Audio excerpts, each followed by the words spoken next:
saya akan mempresentasikan sebuah presentasi yang berjudul Identifikasi Karakteristik Guna Lahan dan Kegiatan di Kota Bandung. Latar belakang.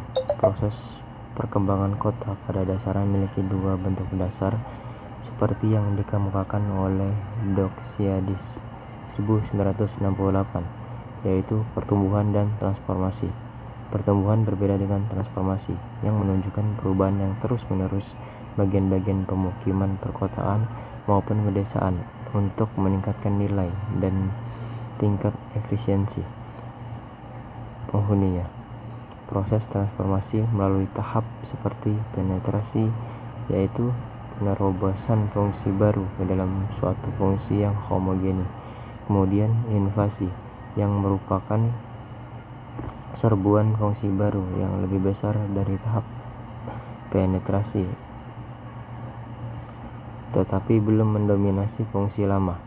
Kemudian dominasi, yang menunjukkan perubahan dominasi proporsi fungsi dan fungsi lama ke fungsi baru akibat besarnya perubahan ke fungsi baru.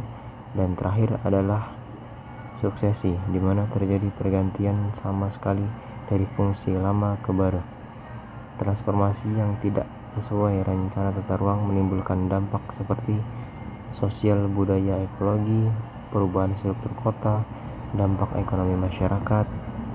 Dengan itu diperlukan pengaturan guna lahan untuk meningkatkan efisiensi dan manfaat sosial. Identifikasi guna lahan penting untuk memahami pola perubahan dan penggunaan lahan di Kota Bandung. Proses transformasi ini sering menjadi persoalan di dalam masyarakat karena pembangunan yang dilakukan oleh masyarakat sering sekali tidak sesuai dengan rencana tata ruang kota.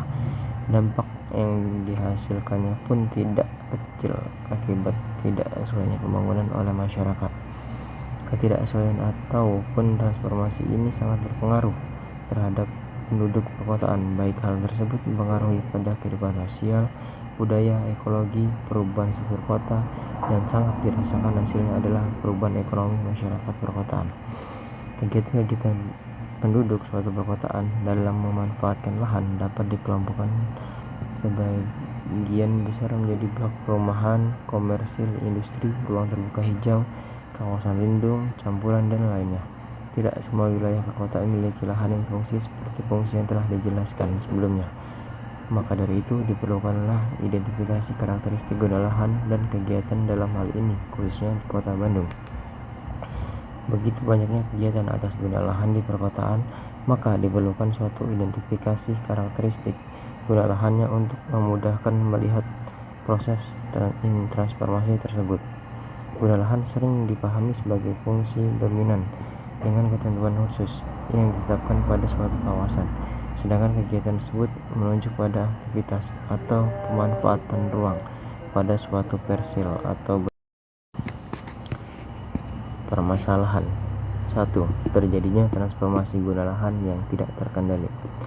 Perubahan fungsi lahan atau penetrasi suksesi terjadi tanpa perencanaan yang sesuai dengan rencana tata ruang kota. 2. Ketidaksesuaian pemanfaatan lahan oleh masyarakat. Banyak pembangunan dan aktivitas masyarakat tidak sesuai dengan fungsi lahan yang telah ditetapkan, atau pemukiman, komersial, industri, RTH, dan sebagainya. 3. Dampak negatif akibat ketidaksesuaian guna lahan. Transformasi yang tidak sesuai penggunaan berbagai dampak seperti sosial dan budaya, ekologis, perubahan struktur kota, dan ekonomi masyarakat. Tujuan dan sasaran. Tujuan survei ini adalah untuk mengkaji kesesuaian antara guna lahan dan kegiatan melalui pemahaman sistem dan karakteristik guna lahan dan variasi serta karakteristik kegiatan yang berkembang di dalamnya. Sasaran kegiatan ini yaitu identifikasinya karakteristik guna lahan di Kota Bandung, diidentifikasinya karakteristik variasi kegiatan dalam suatu guna lahan di Kota Bandung, dan diidentifikasinya karakteristik kegiatan yang berkembang di dalam guna lahan di Kota Bandung. Sasarannya, teridentifikasinya karakteristik guna lahan di Kota Bandung, teridentifikasinya variasi kegiatan dalam setiap jenis guna lahan di Kota Bandung, dan teridentifikasinya kegiatan-kegiatan yang berkembang pada masing-masing guna lahan. Keluaran yang diharapkan berupa satu laporan hasil survei yang siap pakai bagi kepentingan tahapan proses perencanaan selanjutnya. Lingkup kegiatan. Kegiatan survei dilakukan di Kota Bandung yang dibagi menjadi 6 wilayah pengembangan atau WP. Kegiatan ini akan dilaksanakan selama 1 semester atau 6 bulan. Pendekatan pelaksanaan. Pendekatan yang digunakan mencakup kegiatan sebelum, selama, dan setelah survei, yaitu yang pertama, tahap prasurvei, memahami dan merumuskan permasalahan terkait guna lahan dan kegiatan, menyusun kebutuhan data, menetapkan populasi dan sampel, memilih, menyusun, dan menyiapkan perangkat survei, serta menentukan area target survei. Yang kedua, tahap pelaksanaan survei, melakukan survei lapangan sesuai etika survei, mengumpulkan data primer dan data sekunder. Yang ketiga, tahap pengolahan dan analisis, mengolah dan menampilkan data hasil survei, melakukan analisis serta interpretasi awal terhadap perubahan guna lahan dan pola kegiatan. 4. Pengorganisasian kegiatan, membentuk organisasi tim pelaksana, menyusun proposal kegiatan, menentukan pola kebutuhan data dan metode pengumpulan data, melakukan pencarian data dan penyusunan anggaran, mengurus perizinan kepada pihak yang terkait. Baik, kesimpulan yang bisa diambil dari